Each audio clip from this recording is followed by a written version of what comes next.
Hello, everybody. Welcome back to Why We Heal, the show where we are breaking down healing from the energetic, spiritual, and other ways of healing so that you have an access point to access what is healing for you, to receive it, to step forward, and to progress and evolve in your life and in your joy. And today we are welcoming Laura Persichetti after we have just closed extra tabs on our laptops to have good a good quality recording for you, who's a registered psychotherapist, an author, and a very, very, very dear friend of many, many, many years on this path of light, healing, and service. So, Laura, thanks so much for joining us today and sharing your wisdom, your experience, and the depth of healing that you have not only taken on for yourself, but that you help others to receive. My pleasure. Thank you for having me. I'm excited. I've been looking forward to this. I know it's going to be a good chat.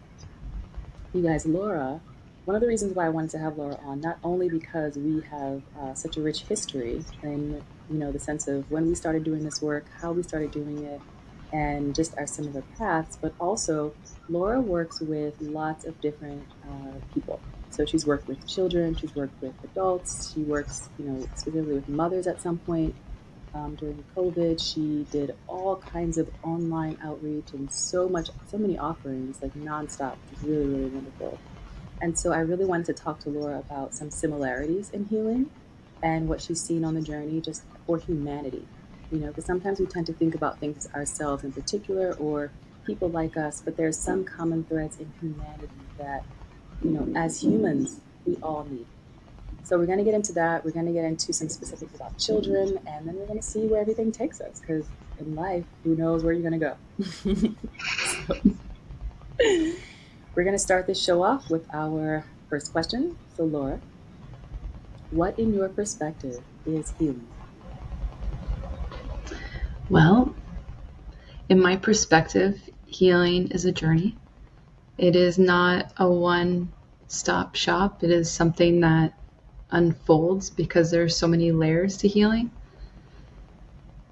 I was thinking with physical healing, like if I cut myself and I just walked around and there's got blood gushing from my arm, people would be like, "What are you doing? Like, you need to do something about that."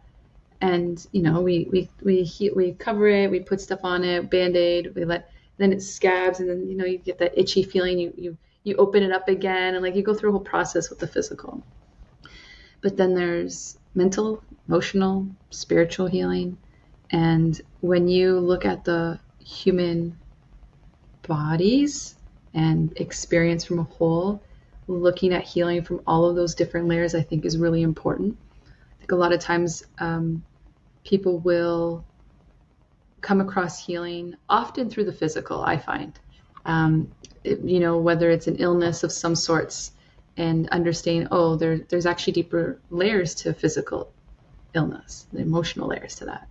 Or maybe it's through a trauma where that opens up a conversation around where's this rooting from.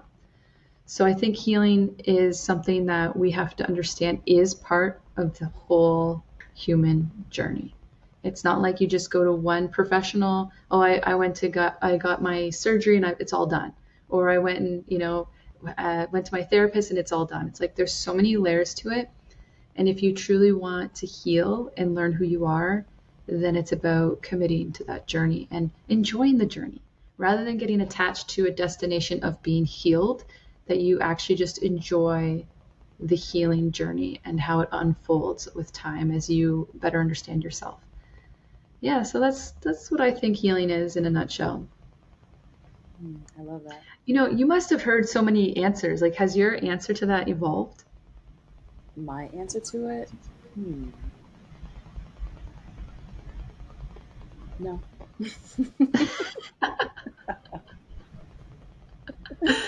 No.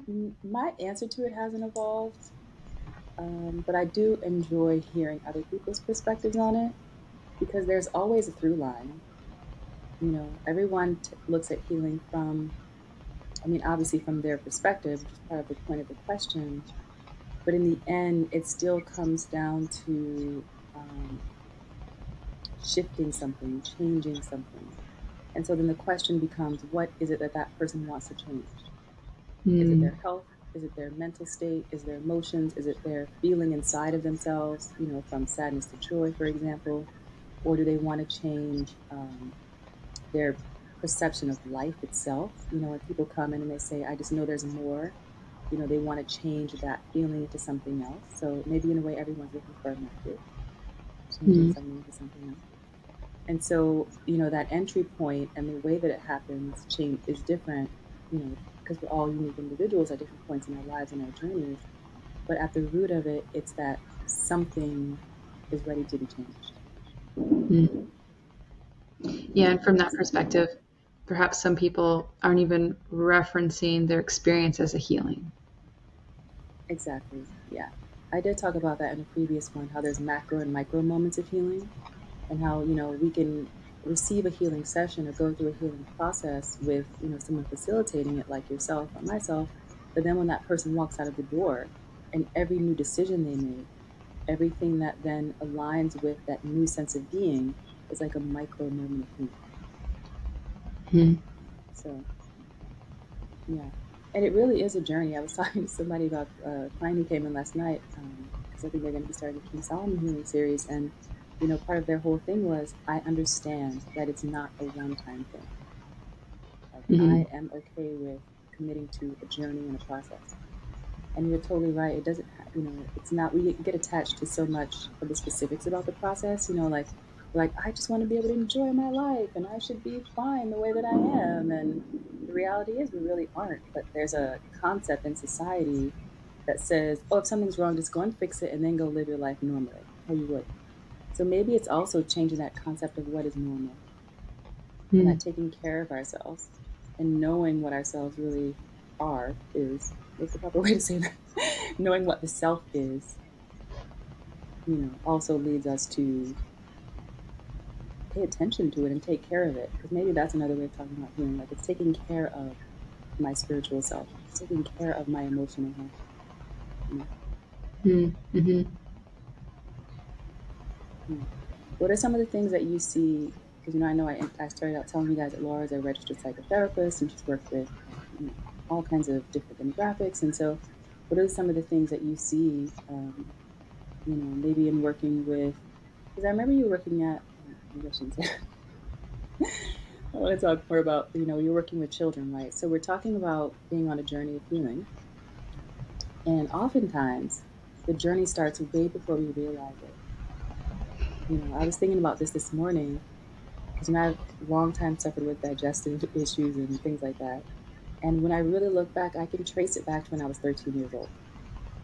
And so often we don't realize that when we're young, it's the small things that we do that are creating impacts that we feel when we're older. And so for me, Mm. I'm talking about like my physical healing, which you mentioned, which was the catalyst 100% for me going into energetic healing. But it's the same with spiritual, emotional, mental, psychological things. And so maybe, we can kind of get into your experiences working with children and seeing, some things that are going on and how that then leads into adulthood and the traumas and the wounds and the patterns we're trying to then fix, thinking that they're new, but they're not. I think everything in our experiences matters. From a personal perspective, working with child psychotherapy and studying significantly in that area seems disconnected to what I'm doing now from an outside perspective. But it has everything to do with supporting everything that I do now. Like, the more I studied child psychology and child development and those early years and how important those early years are, the more I understood the adults that I was working with, the more I understood the root causes to a lot of issues, and the more I understood how to better understand people at a whole. They come in maybe, oh, I'm dealing with this recent breakup or this recent loss or this recent change.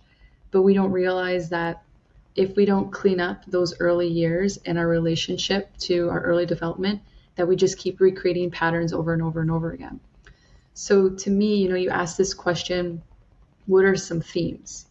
And I think at the end of the day, our relationship to love is a huge theme.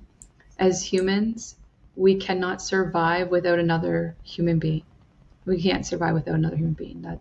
And so that connection to another human being is so important. It's survival. So how we maintain that connection in those early years to be fed, held, heard, supported, and just overall survive matters, because it develops all these patterns that become the foundation to our relationships and how we operate in the world. So if it's a healthy attachment where, and I'll say caregiver, but that can be mother, father, but that could also be maybe the nurse at an adoption, or it could be a grandparent. So, it's that early connection of what do I need to do to maintain being fed.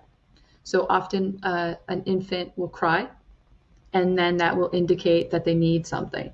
And when it's an infant, it's kind of like you go through the list. It's like, okay, they need to eat, they need to be changed, they need to sleep, they need to be burped. You kind of just go through the cycle and then hope that you catch one of them, because you don't know. You can't talk to the infant. Then, of course, if you're doing all those things and you're still an issue, like then you're like, you got to go to the medical doctor. There must be something, right? But there's cues that are happening even before that cry. And when the caregiver is super attentive and paying attention to those cues, the child doesn't necessarily need to cry. Now, in child psychology, if an infant isn't crying at all, that's also another red flag, because sometimes when an infant's always crying and they don't get their needs met, they learn that they don't need to cry. So that's usually a red flag, as like, okay, is there some neglect going on in this situation? But to be able to understand that early relationship, and the reality is, no caregiver can meet every single need. That's so important. No caregiver. And to have an assumption or an expectation, whether within yourself as a parent or within yourself looking to your parents, like, you absolutely have to drop that, because it's unrealistic for another human being to meet every single need of another human being.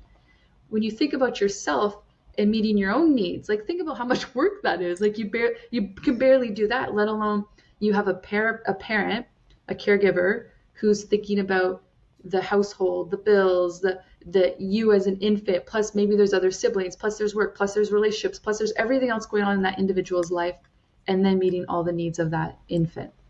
It's impossible. So somewhere something will have fallen short. And in that moment where, there's a need and it's not being met, that's when, certain belief systems occur. That's when certain patterns start to occur. And that's when our relationship with loving connection begins to form. Early, like within the first 3 months, within the first 6, like early. Then year, second year, third year, your whole subconscious from a psychological perspective is created in the first 7 years of your life. Your whole subconscious. Most people as adults are operating from their subconscious, which means at best, most adults are operating as 7-year-olds. At best. It's true. Until they start to expand their level of consciousness and start to heal those aspects of themselves, or provide their meet their own needs and expand, you could say, their healing. They're operating at a very young age, and that often shows up in a time of crisis or a time of or within a relationship. You could be the most empowering, solid individual in the world as an individual, then you get into a relationship and you could turn to a 3-year-old like this. And it's fascinating, it really is. But once you understand the whole human experience, and that it's not just you, and it's not just your parents, oh, they act like they're 5 years old or whatever it is. It's like, it's all of us. And we have to actually unravel the distortions that we've created to maintain love and connection. And then once that's all unraveled, have to learn how to love and meet the needs of that true self.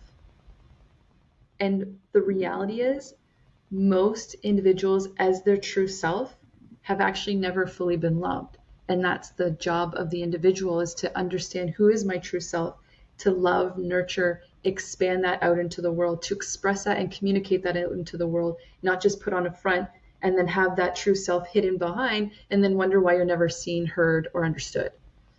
So understanding those early years significantly impacted how I look at humans in general, how I look at my own healing, how I look at my own exploration. Still to this day, I'm like seeing how these patterns are showing up in relation. Like, oh my God, still, like I'm aware of it. Like, how is it still showing up? But it's just having more understanding and awareness gives you an advantage to be able to bring light to those areas and transform and decide how do I want to show up? Do I want to show up as that 3-year-old in my 30, 40, 50-year-old relationship? Or do I actually want to grow up?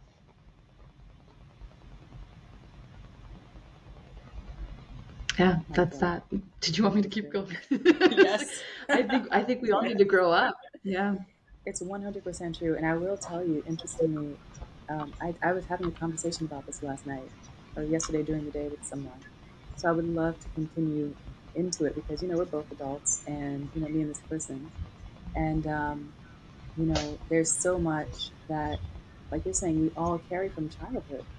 And no parent, I feel for parents who feel like they just want to protect their children so much and make sure they don't have any traumas because that is not the way it goes. Like, it's designed that way because we have a life journey to accomplish. And one of the things, I'm going to segue into this, even though it wasn't at all on my plan, and maybe we don't have to spend too much time on it, but it's really interesting because something that was not on my radar for a very long time is narcissism or narcissistic tendencies, I prefer to call it, because I think that's more prevalent than actual narcissism. And, in the sense of that, it really does come from this lack during childhood and needing to fill that hole. And yeah, it's just something that's kind of been really curious for me because it's blown up so much, in the soundbite social media sphere and the pathologizing everyone without credentials to actually, do it. So I'm curious what if you have any thoughts on that from the childhood to adult perspective, and then the healing and the growth from it potential. And perhaps I have a surprising perspective. I think everyone is a narcissist. Me too. Yeah. Me too. Everyone is a narcissist. And I say that because it's the perspective that everything is revolving around me. Yeah. And and you might think, well, I think about I don't think like that. It's like if you're responding to me in that way, then you're You're proving it doing it. right. And actually, now there's toxic narcissism, and I think that everyone's a narcissist, and I think it's a bold statement, but the reality is we are operating as the center of our own personal universe, and if we're not recognizing that it's not just about me, that it's about we, and that how everybody is operating around me isn't just about me. Like for example, you could be working in an office and you're walking down the hallway and you smile at a coworker that you see every day, and they kind of blow you off a little bit, and you think, oh, you could leave thinking, oh, like what did I do? Is she upset about something? Or is it from the meeting yesterday? It's because, and then all these thoughts completely revolved around you. When how do you know that that person didn't just get off a hard, difficult conversation phone call? How do you know if that person is having digestive issues? How do you know if that person isn't thinking about a session that they're going into? Like, if you think like everyone's reaction and response is all about you, then that's narcissism. So this is a level of consciousness. Narcissism, I believe, is a level of consciousness from like infant early stages where, like an infant, they look at their hands and they look at their feet and everything goes in their mouth, and they literally have the consciousness that every like caregiver is here for me. That's why this caregiver exists, for me. So when caregiver leaves the room to go get food, the infant's not thinking, oh, they're leaving the room to get food. They're thinking, caregiver's not here for me. When caregiver leaves to go to work, that's to be able to build the house or whatever it is. That level of consciousness is not thinking, oh, the caregiver went to work. The consciousness level is caregiver's not here for me. And if we don't go back to clean up that level of consciousness, we still continue to operate from that way of being, which essentially is narcissism. Now, people who get stuck in that level of consciousness, like whether it's through trauma or maybe perhaps significant distortions in relationships, or, a lack of healthy attachment, maybe they get stunted in that level of consciousness and they're always operating from that narcissistic perspective, always constantly. So we actually have to monitor how much are we operating from that space. And can we actually place ourselves in somebody else's shoes to look at it from their perspective? Or at the very least, just get a little curious to ask somebody, what's going on for you in this situation? Or get curious about when your caregiver comes home and they don't say hi like they normally say hi, and they go disappear in the house, and then all of a sudden you think, what an asshole he is to me, or what a jerk she is to me. Whatever it is, it's all about you. But what if you got curious to explore what's going on for that person? Is everything okay? How was your day? Versus how was your day so you can ask me about mine and I can unload on you. Yeah. So what are your thoughts on narcissism? It's a big topic out there right now. It is a big topic out there right now. And I actually have people close to me who are like actively working through it. So it comes up in conversation a lot. Um, yeah, I find it really interesting. I agree with you that we all have, my book really ultimately is about that. It's about how we are the sun, and a reality does revolve around us, and kind of how to understand the layers of that to create in harmony. And I even realized it later that I'm actually kind of telling people about how to make everything revolve around themselves, which is not the intention. But, at the same time, we are creator gods and things do revolve. So it's like finding a sweet spot of the selflessness and, where are we coming from in that creation.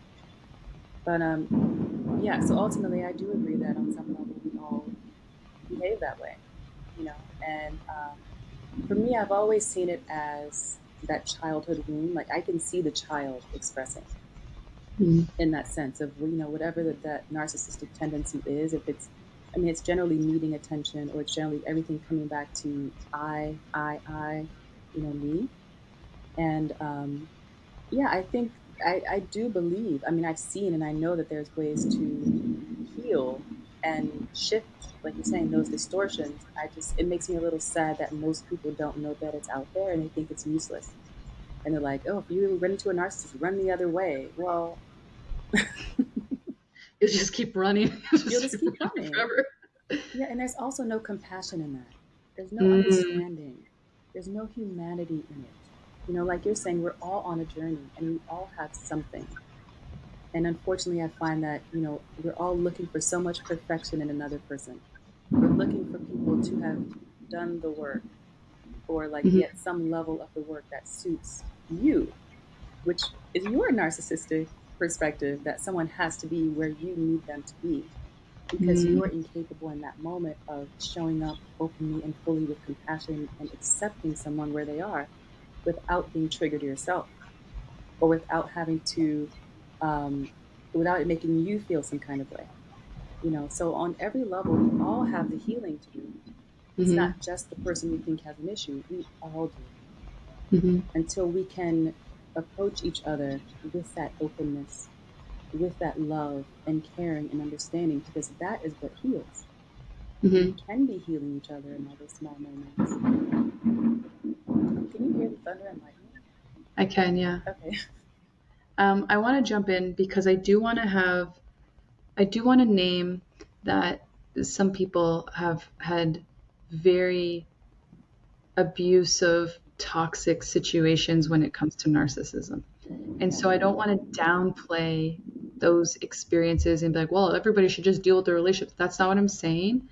Agreed. But Thank you. what I am saying is that when you choose to be in a relationship with someone, recognize that those traits will be there. But to what degree is someone willing to look at it and work on it with you? And I think that's the important piece. When somebody says that this is just who I am and this is just the way that it is, and like there's no conversation around changing, that's the thing to run away from.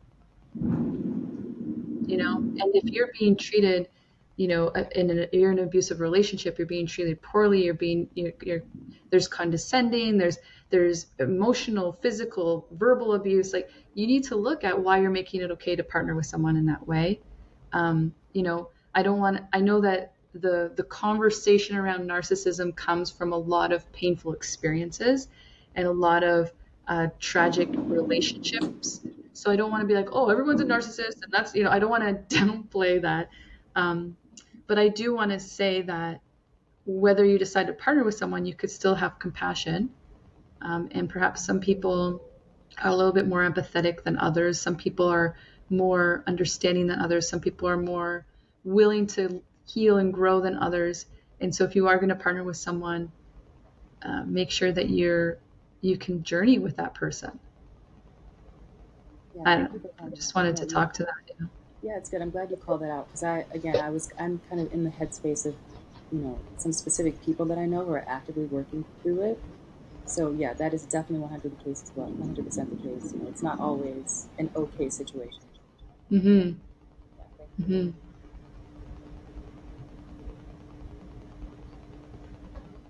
I've been thinking a lot about narcissism recently too, so it's funny that it came up. It's amazing how many people I've been working with lately on coming out of abusive relationships. And um, I think relationships give us an opportunity to look at a lot within ourselves. And it really comes down to self worth. And we partner with the people that we believe we deserve.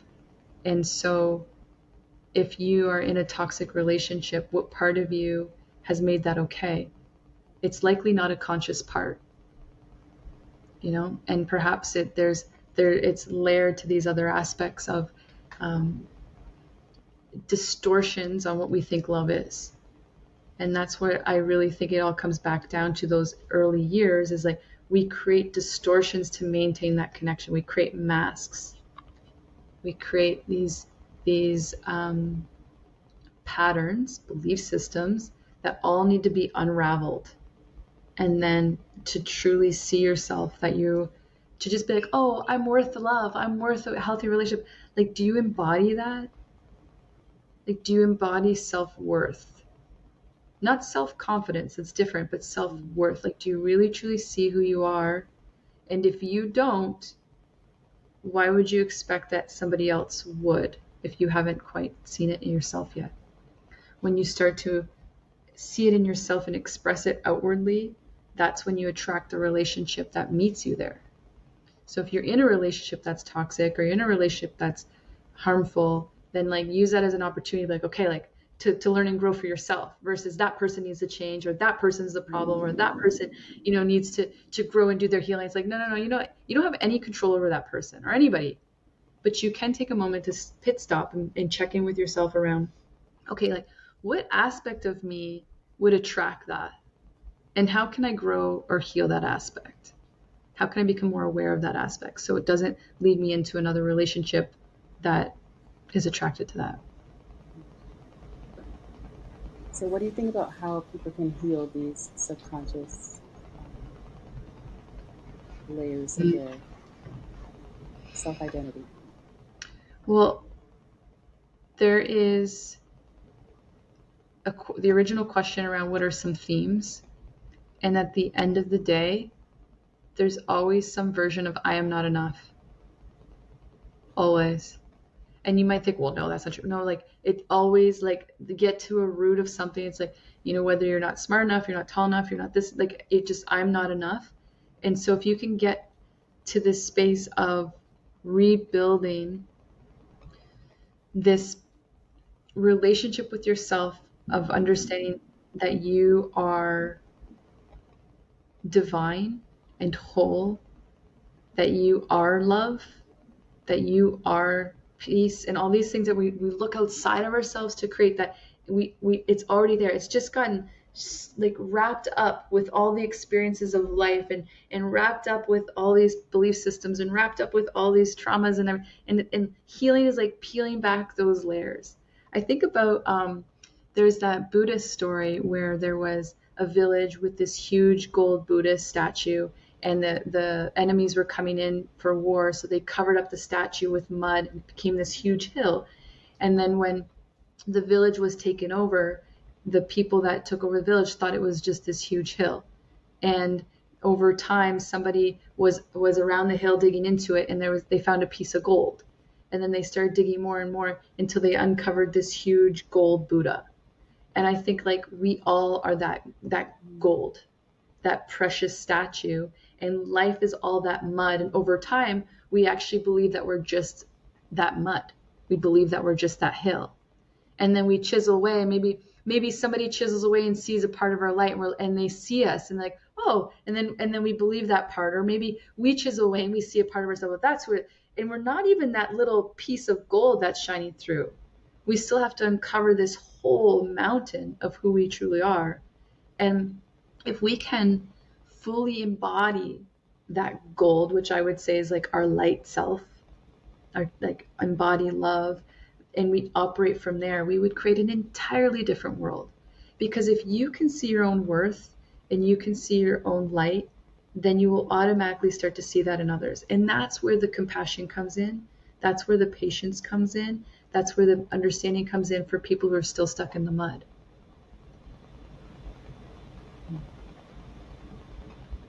It's fascinating, you know. I think I can say all this, but I'll be transparent. Like I'm still working on chiseling away the mud. You know, and the difference is I know there's gold there. I don't believe the mud. I see when the mud has an influence. I'm like, damn, this mud still, you know, like, but I'm committed to the journey of healing where I'm chiseling away, and I'm excited to see what it looks like when that's fully embodied. And in the meantime, I'm still supporting other people, like, hey, it's just the mud, get the mud off, you know? And then as we all help and support each other and encourage each other on chiseling out that mud, like eventually we'll just have the whole village will be gold. You know, this whole planet, that's the purpose of not getting lost in the sauce of, oh, this planet is just filled with dirt and mud and crap and all of the crap that's going on. It's like, no, don't get lost in that. But just keep chiseling away at finding that light and that gold. And oh man, I'm excited for those days. You know, I'm excited to see what the world looks like. Gold Buddhas up. Mm-hmm. Yeah. And it's funny that it's a story, a metaphor of gold, because we value gold. Gold is worth something. You know, do you value yourself? Do you see that you're worth something? Do you see that you're worth digging for? And you are. Everybody who's listening to this is. 100%. When you tell people this story, do you find that they receive it or have resistance to it? Is it hard for them to believe that they're worth something? Can I tell people the story about what? When you tell people this story or you explain this concept, do you find that it's easy or difficult for people to accept their worth? Oh, I've never even told this story. It just came through right now. So you guys let us know. When you leave a comment, let us know. How does this land for you? Are you like, yes, yeah, gold under there? And you're like, there's so much. Yeah, you're gold. Even.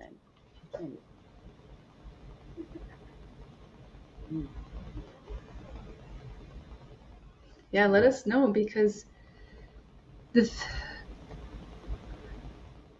it's really easy to get lost in the mud and think that's who you are, you know, and to believe that. And what, like, okay, so this is all metaphor. Like, what does this really look like for people? You know, it's like, let's just translate this a little bit. It's like, okay, so what does that look like? It means that when you were growing up and you made a mistake and you believed that you weren't good at something, maybe you weren't good at dancing, maybe you weren't good at singing, maybe you weren't good at math, maybe you weren't good at art. You know, somebody made you believe that you weren't good at something. Oh, that's a little bit of mud. And then, you know, you feel like you need to be the one who's perfect or accomplished and be able to really succeed in order to get love from your parents. Or maybe you feel like you need to be the one that makes all the jokes and gets everybody laughing in order to get love and connection. Or maybe you need to be sad and depressed and down and as a victim in order to get love and connection. These are all distortions. All distortions. You don't need to do anything for love and connection because you are love. You are love.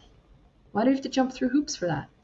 But it's all distortions. It all got created from some earlier childhood experience, whether it's with your parent, with your sibling, with that teacher, on the bus, in the schoolyard. Like, you have to clean up all of it. And like, you don't, oh, I lost my camera. You don't need to necessarily, I'm getting all excited over here. You don't need to necessarily, so I'm a registered psychotherapist, right? So like, I can say this. You don't need to sit down and talk about every single trauma and go through every single life experience and relive everything over and over again to bring healing to it. You don't need to do that. This is what you decide what you want in life and go after it. And obstacles are going to come up. Deal with your obstacles. Deal with your obstacles. And then the obstacle, why does this come up? Well, it's probably linked to something. Overcome the obstacles, overcome the challenges, don't give up. The ideas and dreams that come through you are coming through you for a reason. You know, the heart's desire for something, whether it's a relationship or it's a certain business or it's you want to go on a trip somewhere, like for whatever reason I feel dry. Follow those heart's desires. Move forward. And as things come up, the resistance, the struggle, the obstacles, the twists and the turns, face it. Face it. I mean, I just think that too many people spend too much time going backwards, thinking that sometimes you have to go backwards to go forward. So, you know, you're driving forward. You do need to look in the rearview mirror to understand where you are. But if you only look in the rearview mirror, you're going to crash when you're moving forward. Yeah, so those are my thoughts.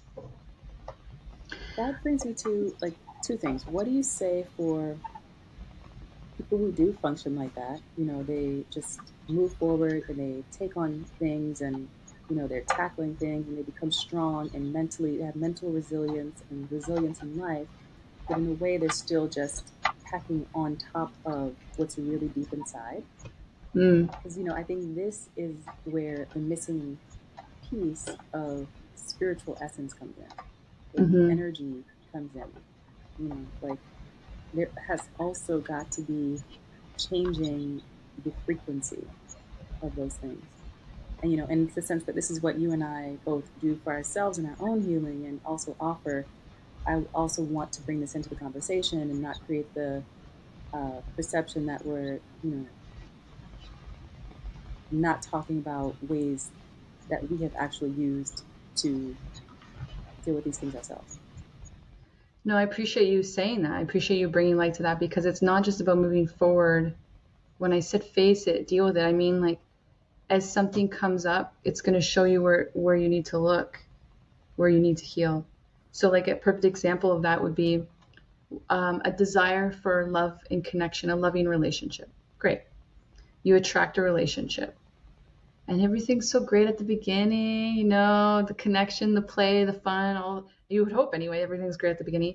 But when something comes up within yourself, you feel triggered or you feel, you know, put off. Like, look at that, face that.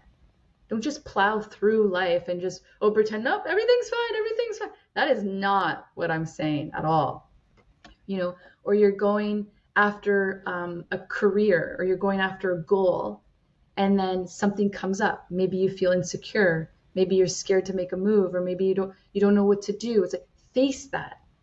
Go in. Bring light to that. Transmute that. That's what I mean by go forward and deal with what comes up. Not just plow through, pretend everything's fine, everything's good. Yep, I'm good. All that. Yep. Everything's good. Just going after my goals. Check. You like, do you want to reach your goals and feel unfulfilled?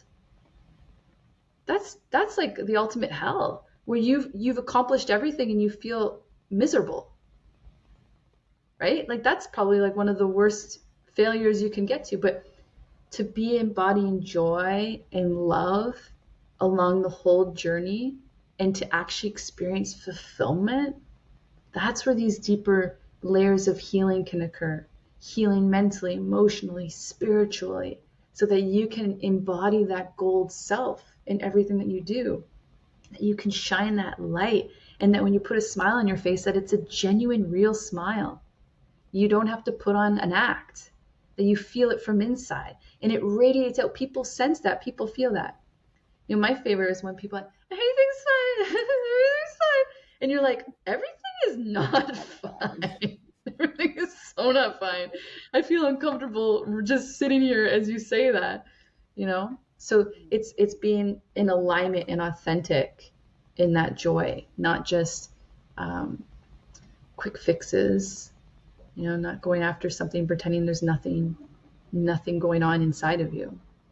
I'm so happy you said that, because I would not want to create that perception of just like, pick a goal and go. Like, no. Well, I was thinking about, a lot of people who do that, 'cause that's a whole industry. Ah, for sure. You're right. I will also go so far as to say, when I really look at these things, what I see is that we are facing an epidemic of people who have a God-sized hole Mm, and are looking everywhere around to shift pieces within themselves without looking at how to fill that hole that's left by these distortions and these misconceptions and this disconnection from their true essence. You know, it's whether it's so true. because of religion, whether it's because, all kinds of beliefs, all kinds of things at this point in time have really taken us out of that center of spiritual truth. And that's Hmm. also why it's very hard for people to come to that sense of self worth and self love, because until we get to the place that we are loving the God in us and the true, divinity that really flows through us, like that's who we truly are. And that's why there's nothing to fear. That's why there's nothing to be concerned about. Because at the root, we are that love, you know. Hmm. So, I was thinking about self-worth a lot, and we lack self-worth by not understanding that we are that love, not understanding that God self. And and a lot of times we come across the teaching, to be worthy of something is to be prepared. And when you think about the human experience in general, are we prepared? And that's why I love the path so much, because it's like receiving the handbook to being human, to mm, understand a language to the mind, the body, the soul, to understand a language to the energy structure, the energy system, to understand steps, to be able to better understand yourself and develop a relationship with yourself and with that God relationship. And then it's like, it's not, this is the only, it's like understanding that whatever that relationship is, like, is it God of oneness? Is it God the Father? Is it Mother? Is it angels? Is it a master of light? Is it Jesus, Buddha, Muhammad? Like, whatever you want to build a relationship with, you can. And it's about expanding beyond yourself. Narcissism as under, it's all about me, all about me, all about me. But like spiritual narcissism is recognizing that it's all about me by myself and there is no spiritual help. Not just there's nobody else here that I need to care about physically in the human form, but what about beyond that? That I'm alone? That it's all about me down here? It's like, no, no, no, we're not alone. And whatever version you need to tap into, it's like, okay, you know what? Jesus is my bro. I'm just gonna, I'm gonna connect to Jesus. Great. You know what? I really love Buddha and the stories and the lessons of Buddha. I'm gonna connect to Buddha. Great. I love angels. I'm gonna work with angels. Great. Great. I love Find community. something beyond yourself so that you can expand and have faith and support beyond this human experience. And that's the difference between having a spiritual path and a spiritual practice. You develop and evolve your spiritual practice along the spiritual path, but the path is like a structure that helps give you a language to this experience, helps prepare you along this journey to have that self-worth, that understanding of who you truly are. So then what? You can actually express that on the world and create something with this world, not just visit here, but actually leave something behind that helps other people along the way too. Yeah, interesting. Very interesting. I appreciate this conversation. Yeah, I was thinking the same thing. I love the For those of you close-minded that don't self-love. know, Suyapa and I met years and years and years ago. I was teaching Kundalini yoga at a Oh, retreat. yeah. You remember? And we had met at one. It was the Higher Purpose Project, and then we met at a second one. And at the second one, Suyapa had just learned how to do life activations. And I really don't know. She probably told me what it was, and I don't think I heard it. All I understood was that she had a new energy healing modality, and my version of it was, oh, I'll support my friend who has a new energy healing modality. No idea that it was a life activation, no idea how that was going to help me and impact me, and no idea that it was going to lead me to this incredible path. And here we are. Here we are, years later, almost 10 years later. Wow. Isn't that wild? We should have an anniversary celebration. We should have an anniversary. This is our part of our anniversary. Oh, there you go. That's right. That's funny. Yeah, that's Yeah, true. thank you. Thank you for pulling me out of the woods. You're welcome. And part of it is kind of what we're talking about. Like, I saw some gold. I Mm. remember seeing this girl. Oh man, she really has something to offer. She really wants to do something big in the world. And you had an idea. You had the Good Deeds Project, and I was like, no, it's so much bigger. Mm. So I just, did my ninja thing and made sure that I'm grateful that you were able to receive and that it was life changing. Because then Laura even started to move faster on the path than me, which I thought was really great because then I had someone who I loved and trusted, when I needed to move forward to call and help. So, I think it's great. We're all literally walking each other home. Yes. Yes. It's beautiful. Yeah, the Good Deeds Project was my personal mission towards world peace. Mhm. So I'm not surprised that it led me to a path and a mission of world peace. You still Yeah, doing that's great what it's things all in about. creating world peace. Mm. So thank you so much, you guys. Okay, this is a really, really, really rich conversation. I hope that you got a lot out of it and can maybe see and have some inspiration and desire to move past your own distortions and to find the gold within yourself that is living under the mud of conditioning and years of life and all the things that we go through. Because you are so special, you are so worthy, you are the essence of love. Period. Let Hmm. nobody tell you anything different. There is no different thing to believe. This is the truth. You are loved, and we love you, and we are rooting for you and Hmm. want nothing but the best. So I'll post some info about where you can reach Laura. You know that you can always reach me.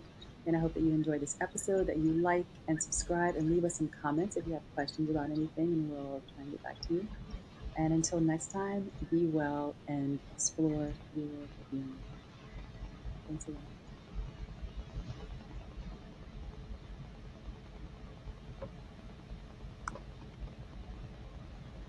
Don't leave.